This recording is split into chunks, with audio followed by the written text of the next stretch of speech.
Plains Indian Wars by John Pineski. How to play video number 5. We're going to cover ambushes and engagements in this video. So first let's look at the dice. So blue cavalry, brown settlers, purple is the enemies of the Plains Indians. These are the northern plains and these are the southern plains tribe. So the bottom row, everybody has the same peace treaty symbol.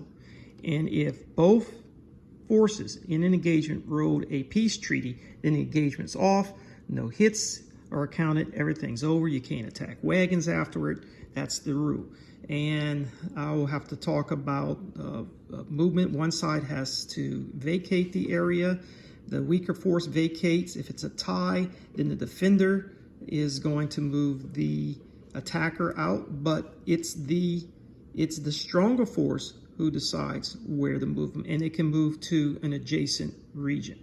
So for example, if there's a fight here and both sides rolled a peace treaty, let me poke that up here, then orange will be able to move out green. I'm sorry, blue.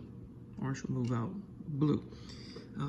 In this scenario, if these guys move in here to attack, peace treaty was rolled, these guys were moving out, then the engagement's over, there's no attack on the wagons. I also put a little scenario here. Let's say this is what happened, peace treaty's rolled. Well, let's do it like this. Okay, and we ended up with, say, this. And this. So this would be ignored.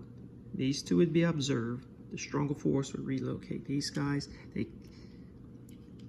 Brown cannot go into purple, and there's no adjacent uncontrolled area. So at this point, you would place them in a region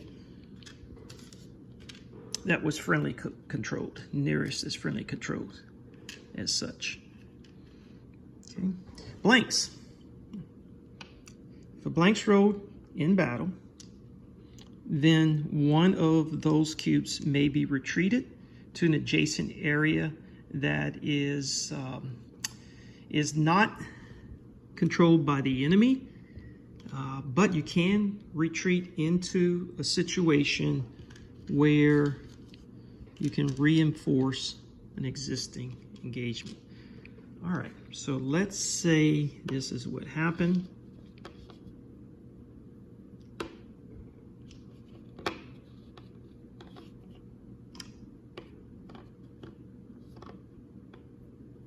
Trying to get a good example.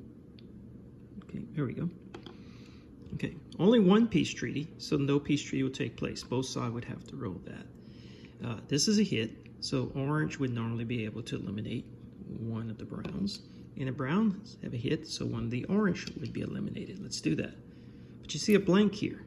That means one brown can be moved to an adjacent region that is not enemy control. Now, they can't go into purple because purple's off limits to settlers. They can't go here or here or here or here. But here's an ongoing engagement. It's going to be occur next. They can use the blank retreat into an existing engagement and then participate in this. So that's interesting. So you want to time or organize your engagements in the order that you want. All right, what else? Ambushes. So single Indian cube, cavalry force moves in. Before the engagement takes place, you're going to conduct an ambush. That's going to be one green die. It's going to roll.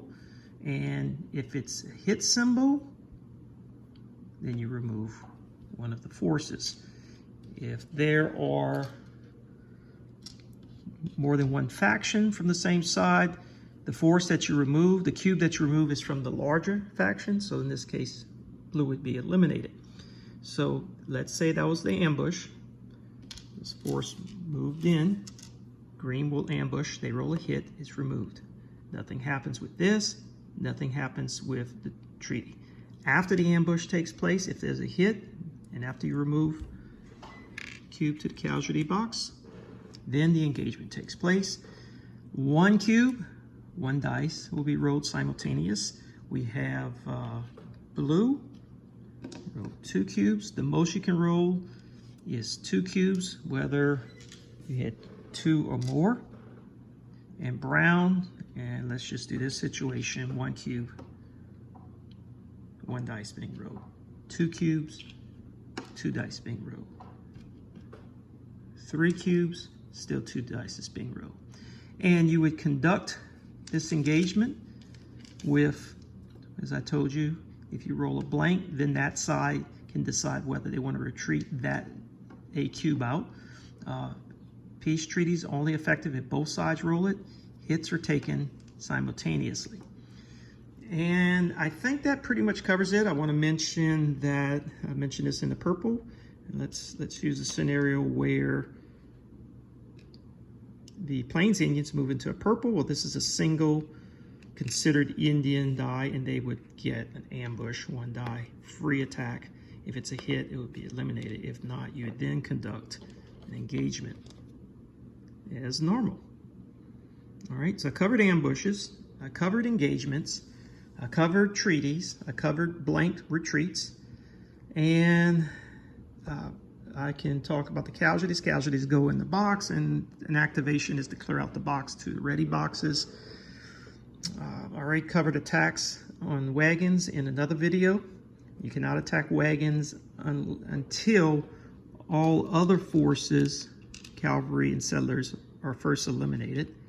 Then wagons can be targeted, and there's a special rule for that. Wagons always roll 2 brown dice, and these attack normally, but they would need to get 2 hits, 2 hit symbols to get 1 hit on the wagon. The wagon is attacked 1 at a time. If there's more than 1 wagon, you just conduct a single engagement first. And if there's a blank, then they would advance. Anyway, I covered that in another video. I don't want to get too much into that. And I believe that is about it. If you have any questions, go ahead and send them up in the comment section. I'll try to answer them.